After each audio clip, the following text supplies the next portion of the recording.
Hello and welcome to Video Revealed. I'm Colin Smith. Let's have a look at one of the most hidden and obscure features in Adobe Premiere Pro, something called Targets Follow Inserts and Overwrites.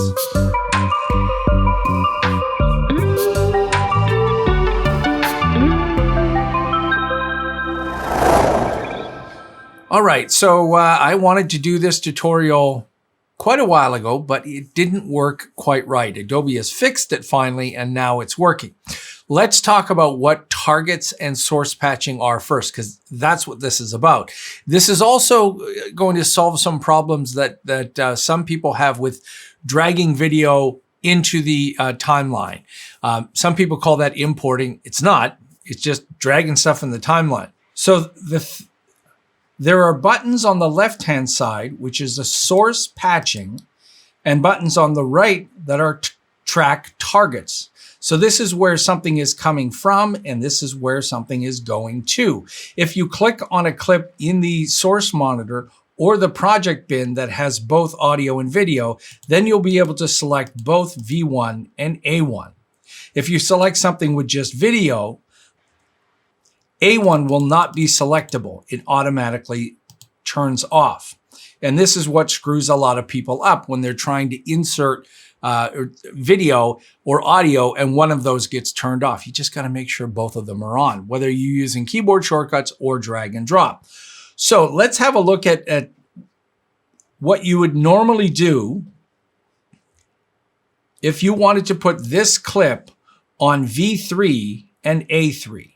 You would click on V3 here, turn that off, turn that on, turn that down, go to A3, A3.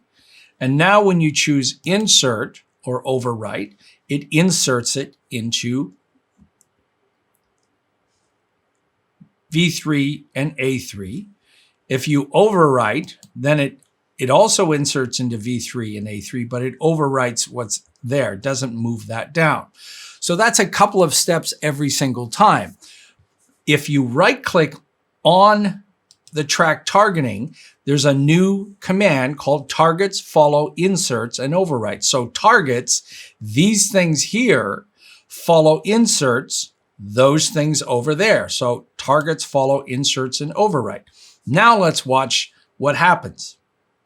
I'll go back to selecting V1 and A1, but I'll leave my source patching where it is.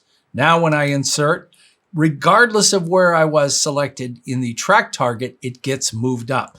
Same thing here. I'll go turn these off and overwrite. Boom, there it is. And the same would work with the keyboard shortcuts, minus, period, or the comma key.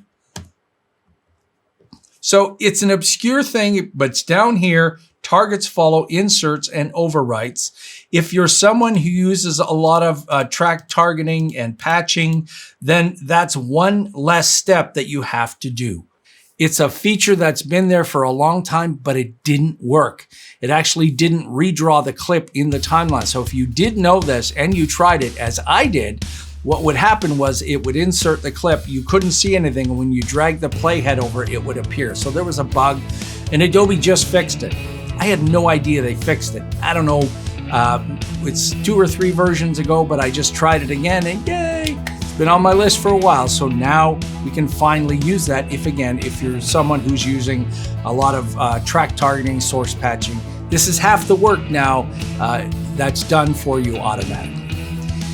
Hey, if you're new to Video Revealed and you found this informative, take a moment and subscribe. We really do appreciate it. If you want to support us some more and get some goodies, you can do that on the VideoRevealed.com website and go to our shop where you can donate once or monthly, any amount you want. There's a whole bunch of stuff that you can grab for free and a couple things you can buy that we're always adding to.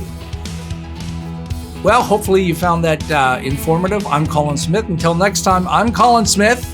Didn't I just say that?